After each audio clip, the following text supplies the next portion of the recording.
Hello everybody, my name is Luke from Casual Experts, and this is actually the second time I recorded this video because technology sucks.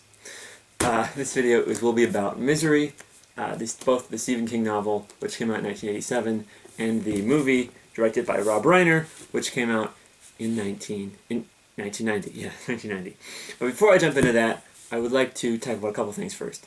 So, it's October during the time of I'm recording this, and my podcast, Casuals Only, will be reviewing horror movies for the entire month, except for this week I had off. But for the first week we did Beetlejuice, this week there's nothing, but next week we'll be looking at The Invisible Man. So if you're interested in that, check out the links in the description below. The Invisible Man episode should be out next Monday.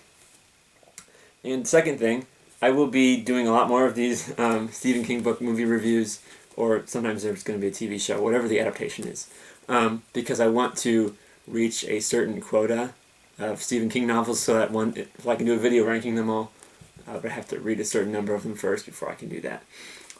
So yeah, let's jump into it. Misery, like I said, came out in 1987. I don't know. It's like his... Well, if he writes a novel every year, 1987, that'd be like his 22nd novel, I think, because he started Carrie in 1975. Wait. Whatever. I'll edit it in somewhere. But anyway, yeah, so the book is about, as normal, I'm not going to be getting into major spoilers, just the general plot summary for both the movie and the book. But the story in general, both the book and the movie follow the same story. Author Paul Sheldon gets into a car accident, and then he gets rescued by a kind of a crazy person who happens to be a fan of his. And long story short, she makes him write a novel, but she's also insane, so she kind of does crazy shit. And the novel's very brutal, the movie's very brutal, although in the movie they do cut a lot of the more extreme Kingisms, as I like to call it. Sort of the more intense moments of the book are cut out of the movie, because because it's very, very brutal, and oftentimes mainstream audiences aren't prepared for some of the crazy stuff that King writes about. And also the movie's only an hour 43, which is relatively short in terms of movies, and so I couldn't fit the entire story, which is about 400 pages, which to Stephen King is short, but generally speaking that's kind of a long novel. So yeah, Misery is a little unique. It's a unique title in King's library because it doesn't really... Normally, King's work falls into dark fantasy, and this is completely realistic. There's no magic or anything like that in there at all. And normally, I'm a huge fan of that, but I like this book a lot because it's very brutal and very real and very intense, and I enjoy that a lot. But yeah, so the movie. Let's talk about the cast for a little bit.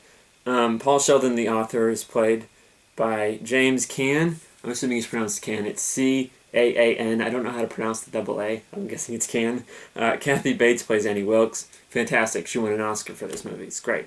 And two characters that are not in the book but are in the movie are Sheriff Buster and his wife/deputy, Virginia. And so they're not in the book, but in the movie, they're probably my favorite part of the movie because it's almost... They provide the comedic relief for the movie, so when there's a very intense scene, it'll cut to them, because their plot in the movie is to look for Paul Sheldon after he goes missing, and so it'll cut to them, and they have some kind of just funny moments together, and it's really good. And so they're not in the novel, but they're in the movie, and they're very good. But yeah, overall, the movie's fantastic. One of my probably favorite Stephen King movies. Normally, they can be pretty hit or miss. Like, you have some good ones, like The Shining, It. I can't think of any others right now.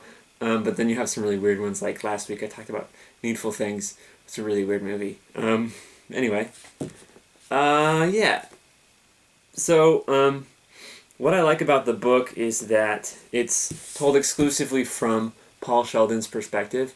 So, we don't really know what Annie's up to most of the time, because it's only told from his perspective, and most of the time he's spent locked in a bedroom.